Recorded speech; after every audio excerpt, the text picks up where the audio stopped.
The capital of capital is still New York City, home to the New York Stock Exchange and NASDAQ, by far the most valuable stock markets in the world. When you go to the New York Stock Exchange, it's kind of where America was built, right? But where will the future be built? There's two financial capitals now in the U.S. Texas, and specifically DFW, is opening up a major alternative to Wall Street with what's been dubbed Y'all Street. There's a great pride in Texas, and there's a lot of business owners that say, hey, I'm private, but if I went public, I'd like to go public here. The stock exchanges are now stampeding this way to make it happen. The big banks have already arrived. It's, a second headquarters for many companies, like Goldman Sachs is a great example. There's more people from JP Morgan here than there are in New York. And much more is coming. Well, I think you're going to see a massive amount of capital coming here, a massive amount of jobs and growth. But I would look out for more exciting things to come. I think there's going to be surprises to the upside. This is Edward Crawford, who was just named a founding member of the advisory board for NYSE Texas.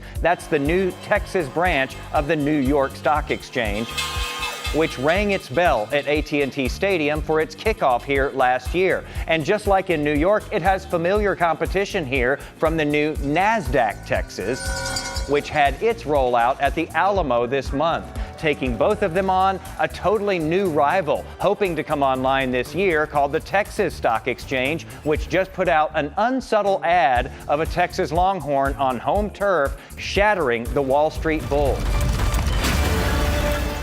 TXSE could lure away companies already selling stock on the big exchanges, and it could sign up new companies here that aren't selling stock yet. Is there enough pie to go around for everybody? Is there that much pent-up demand, if you will, here in Texas and in the Southwest right now to where all three could flourish? Yeah, I think there is. If you look at the growth rates of Texas, there is enough for all three exchanges, or at least two of the exchanges, to do well.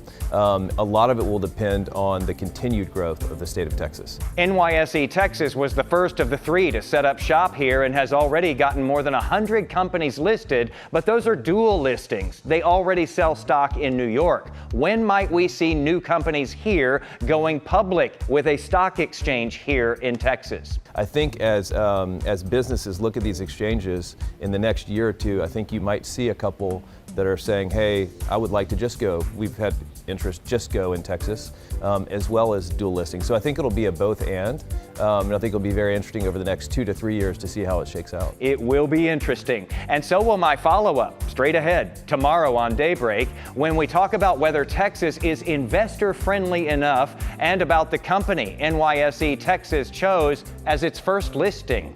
More in my post today at Jason Wheeler TV on Facebook, Threads, and Blue Sky, the social exchange where we stay right on the money.